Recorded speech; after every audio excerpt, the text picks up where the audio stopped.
Okay, just a sneak peek into things going on behind the scenes. Uh,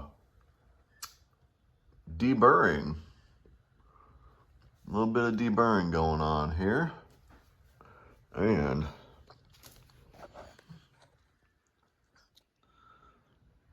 little bit of that craziness.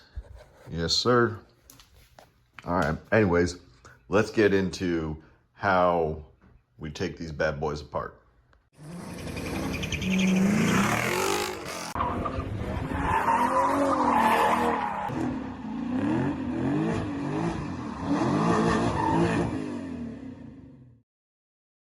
Well, the service manual doesn't say if there's a sequence to loosen in the cam cap bolts, so I'll more or less leave that up to you. You can do a reverse the installation sequence, or you can, center in, out, whatever you want to do. Just make sure that you loosen them in 3 stages. That's what's specified. You really want to adhere to that. We'll say the first stage you should loosen all the bolts 90 degrees individually, and then loosen them 180 degrees, and at that point you should be able to just loosen them the rest of the way and pull the camshafts off.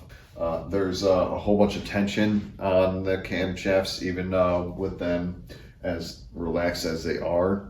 Even on base circle, there's the spring pressure up against them. So we're going to go ahead and avoid breaking our camshafts and just loosen them evenly.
Now, these camshaft caps, the camshaft bearings, what's important is that they all go back in the same position and facing the same direction. Normally, on a lot of engines, these are marked and numbered. We don't have that with these engines, so we're going to have to pay very close attention. What I'm going to do is I'm going to take the cam cap off. I'm going to place it on the ground, well, on the deck of my work surface here. I'm going to remove my camshaft and set it up to the side where I'm going to have everything laid out as viewed from the front of the vehicle. I'll show you what that looks like here in just a second. We'll go ahead and pull that camshaft off of there.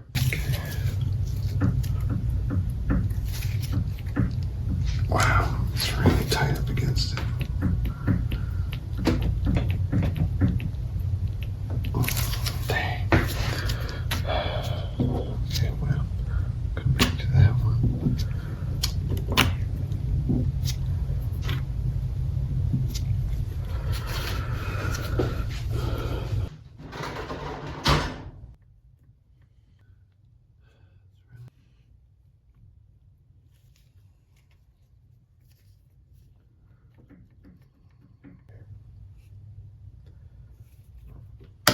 There it goes.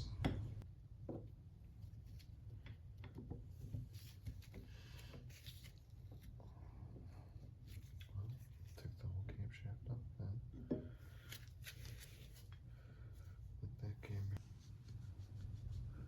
Okay, once I got the camshaft out of there, you saw the first cam cap kind of pop free there.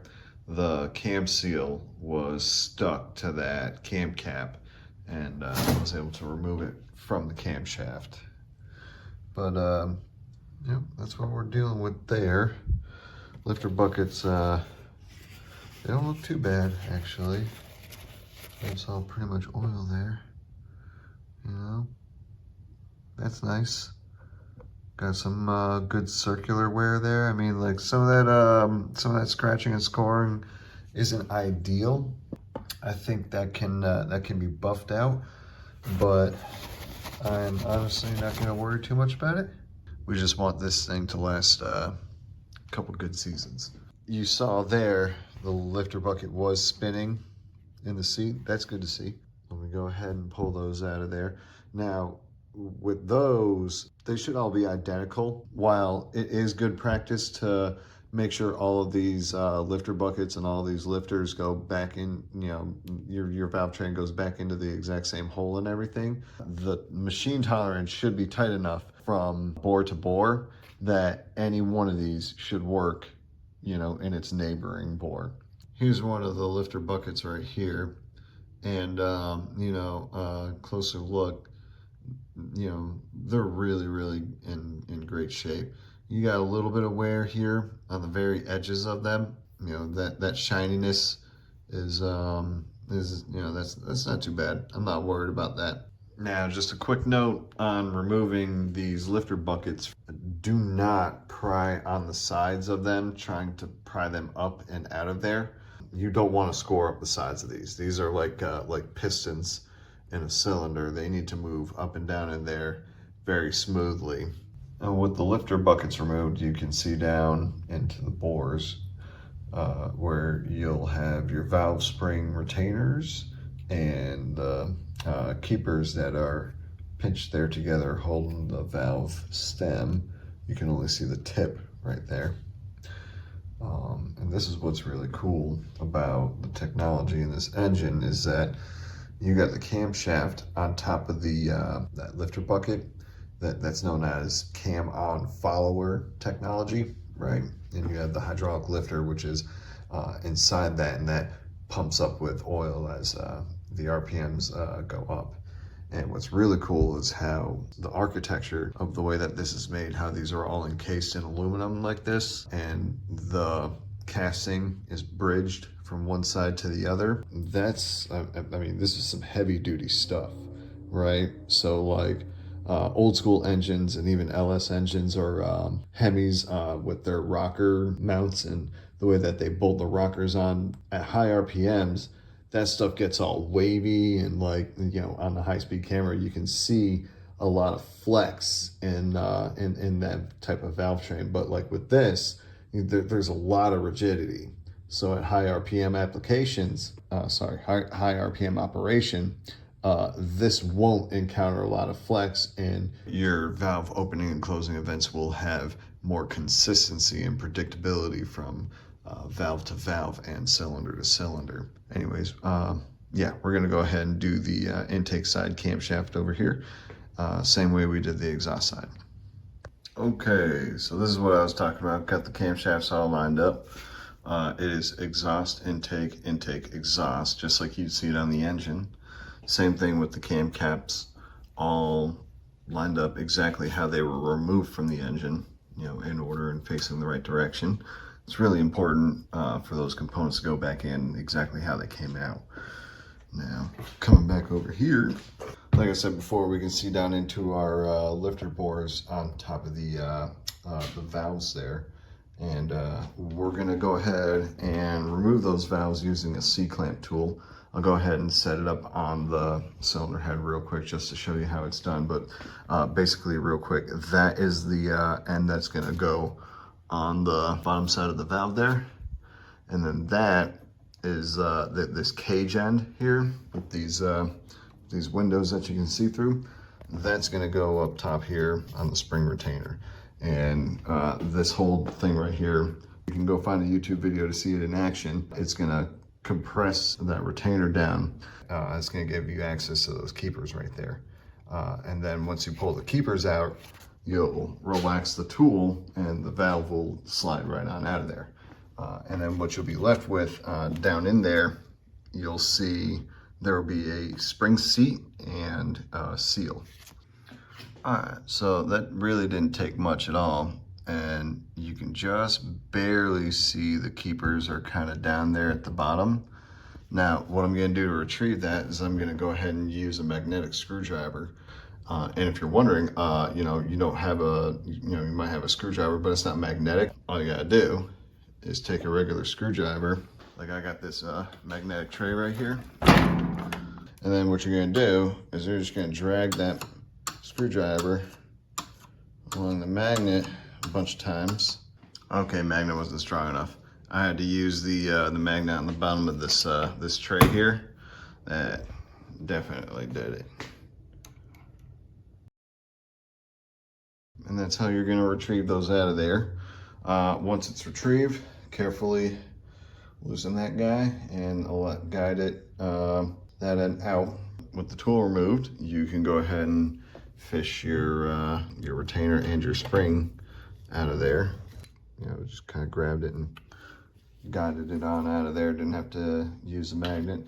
But then you'll just push on the valve there till it exposes itself, and then slide it on out. Have a look at that seat finish. Looks a little pitted, but not horrible. 23 more times. Well, that's it for now. Cylinder heads are disassembled. Valves in a box. Our springs, retainers, keepers, and lifters in a box. Got some work I need to do to these. Got to clean up the gasket material, get the mating surfaces prepped. We're gonna go ahead and lap the valves and match them. And also, what I want to do is I want to get a Dremel tool and clean up some of these casting lines that you see around here. Just helps with you know, the architecture, the integrity of the casting, prevents any, you know, potential cracking, which that's not necessarily a problem with these engines. You know, it's just good practice. Don't like cutting myself up on casting, trying to put the engine back together as well. Just a nice little touch to add to that. So one thing I did forget to mention, because I thought I would cover it when I was taking out the seals, but these guys right here are the valve seats, and they sit right down there, the very bottom, right, with the round side facing up. You'll notice that there's kind of a flat side. If you rub your finger along it, you'll feel that it's kind of like sharper on this side and softer on that side. The soft side faces up, right? And this is just a harder piece of metal that the valve spring sits on down in there up against the aluminum, right? So the spring won't dig its way down into the aluminum. So that's what those are for. Don't lose them. They're pretty specific. They got a specific thickness to them. You're going to want to make sure you hold on to all of these guys.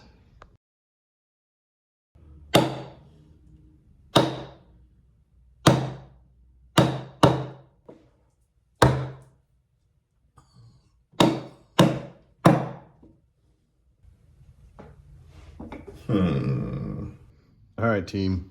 I had to give up.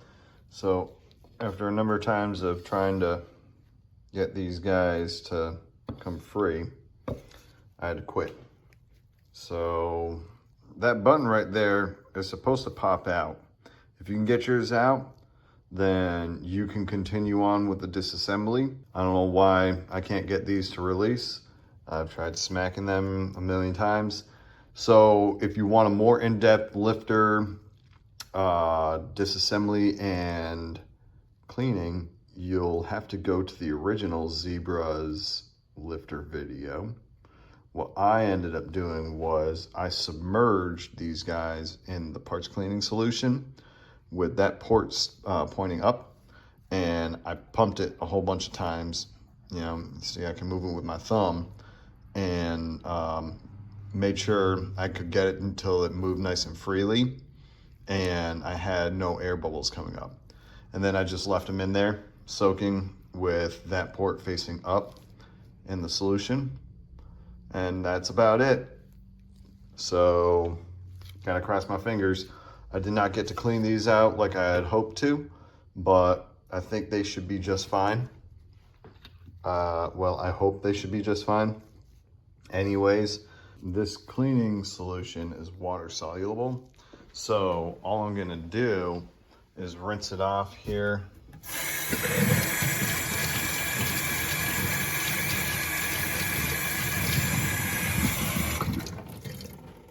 Right, I'm gonna do that to all of them. Then bring her back on over and hit it with the WD-40. First on this side and then on that side. A little bit like this. And a little like this.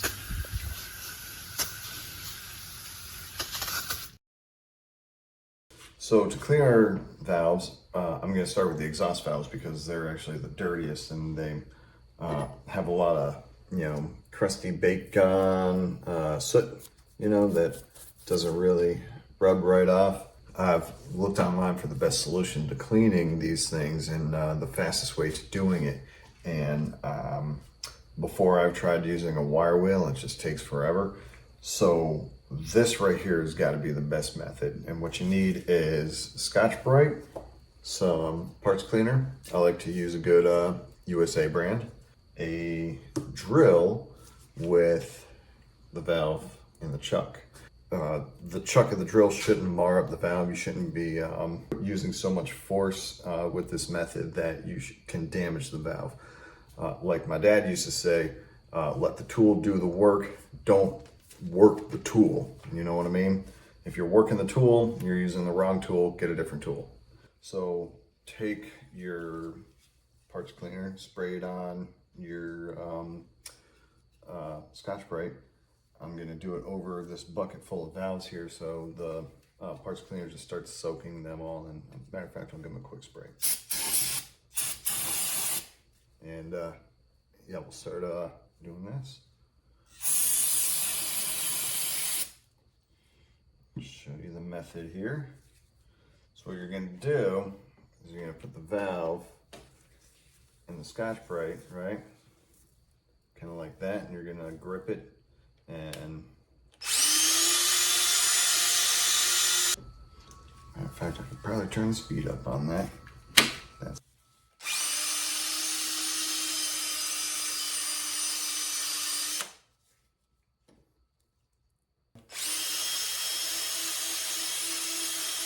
just about there. Gotta give it another little soak. So yeah, high speed works, no problem. That's pretty much what we want to be seeing. I can keep going. I could probably use a like a harsher grit too. Use a red pad instead of a gray one.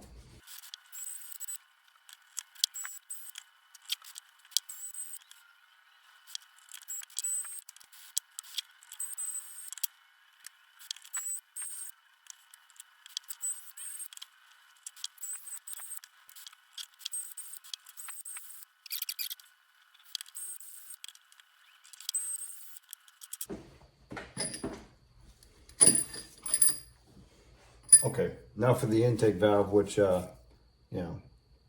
should come out pretty clean. That's pretty much what an intake valve should come out looking like. A little bit of discoloration, no big deal. See, it's much gooder, much gooder. The only spots you're seeing are really the wetness from my glove.